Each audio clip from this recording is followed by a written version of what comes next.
Good morning, everyone. So, if you've been following along, you know I've been doing another rune journey. I did one several years ago, and it gave me my Wheel of the Year, which has been a foundational piece for me. And recently, I decided to do another rune journey, and this time working with Hela, a Norse goddess, and more of a northern goddess for me than a Norse goddess. A little bit of a difference for me. Um, but letting her tell her own stories as I was going through and doing the journey. So every rune I was pulling, I started out with the thought that I was going to pull one rune a day, like I did before, and use both the resource that I created when I did my first rune journey and what that rune is for me. And then going back through and looking at a couple of different resources that I really find are really good. Arth Harger being one of those on YouTube. He's got a wonderful rune journey set, and he goes through each one and tells stories. I mean, it's just really great. But Hela's stories kind of took over.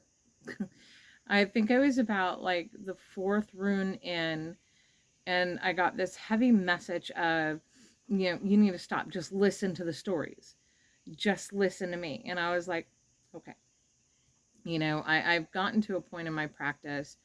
I've been doing this for so long, and my connection and my communication with deity is very, very strong. And I trust that. I trust what they tell me. I trust what they give me. And they have really, between ancestors and my deity, they're really guiding the majority of my work now, showing me what to do, how to do it, telling me stories, giving me information in a variety of different ways.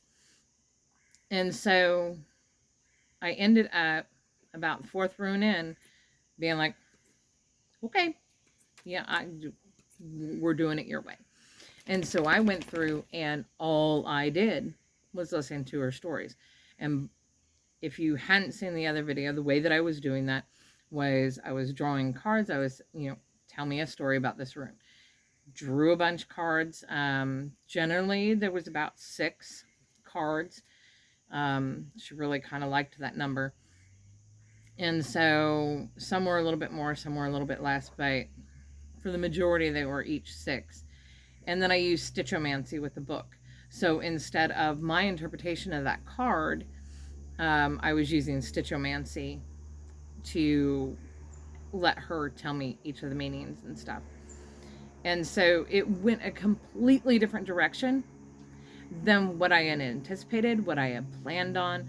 And I should be used to this by now because this happens all the time now. I kind of feel like, all right, this is what I'm going to do. I make my plan, I get it all laid out. And then my deity are like, So I'm making this video for 2 reasons. One, because my original experiment completely changed. And so since I was explaining what I was doing, I needed to explain why that's changed. And secondly, because even the best laid plans can get blown up. You can go into a spell work or a ritual or whatever you're designing it, whatever your experiment is that you're doing, you can plan and plan and plan and plan. But when you're in it, be prepared that it can change like that. That something can happen, or you get guidance in a form that's like, no, it was great that you were planning on doing it this way, but guess what? We're doing it this way because this is what we need. That's fine. You need to be okay with that. You need to be okay with those sudden shifts to the left or to the right, wherever. I mean, I fucking left and right has just gotten so crazy. So anyway, be prepared, be okay with it, and just go with the flow. At least that's what I do. And it works out much better, because if I fight it, if I complain, if I bitch, if I stomp my little feet like a child and be like, no, I don't want to do it, I'm going to do it anyway. It's just going to take me a lot longer, and they're going to run me around the mill until I do. It's okay. I've learned this.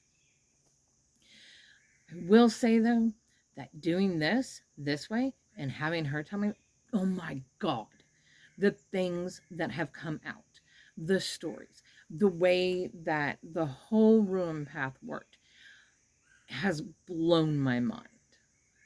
The things that she has told me, all these little pieces and parts, and I'm going to be getting into that probably in the next week or so, because I'm still writing it all out and getting it into a better format and stuff. And there's some other things I want to do with it before I start sharing.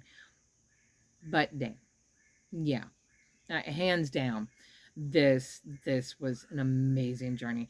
The things that I've gotten from her, it has given me this complete awe and shown me a deep side of the runes, how to use them in some pretty incredible ways. I feel like I have unlocked something very deep, very ancient with her. And I am so excited to see where this goes, to see what we're able to do with it, and to really play around with it. The the stories, the pieces and parts within each. I mean, she's giving me different bind runes. She has given me different aspects. So one I will share with you right now. So this was under Awaz, and it was the very first part of the message. That which drives life. Root, where we begin, what feeds us, what grounds. Torque, the promise and possibilities in front of us. Hammer, our strength, our determination, our will. Tears, our sorrow, our pain, our loss. Feathers, thought and memory. These are the 5 things that drive life. And I kind of agree. So, yeah, just wanted to put it out there. Wanted to kind of let you know what was going on with that rune journey, where I am, where I'm going, and I'm going to be sharing it with all of you, because this is just incredible. The things that she has given me in this, I am absolutely blown away. I love my deity. I love the work that I do with them. I love my guides, my ancestors. And I see deity as guides. And the relationship, that partnership, and it really is a partnership, that partnership that I have with them, and the communication that we have just amazes me. It blows me away. And I'm always in awe of it, and the things that they give me, and the way that my journey goes, and the transformations and the growth are just amazing. So I hope that if you are working with any type of guide, whether it be deity, whether it be ancestors, whatever it is, start learning directly from them. That would be my biggest piece that I would say. You know, everything else, it's great to research. It's great to do all those things. And you need to, I think, to a point. But when you go to working, when you go to building that bond, when you go to building that partnership, listen to them. Let them tell you their own stories. Let them give you their own lessons. Really listen and follow. You know, go and follow what they're telling you and see where it leads. Look at it as an experiment. It's fantastic. Have a great day.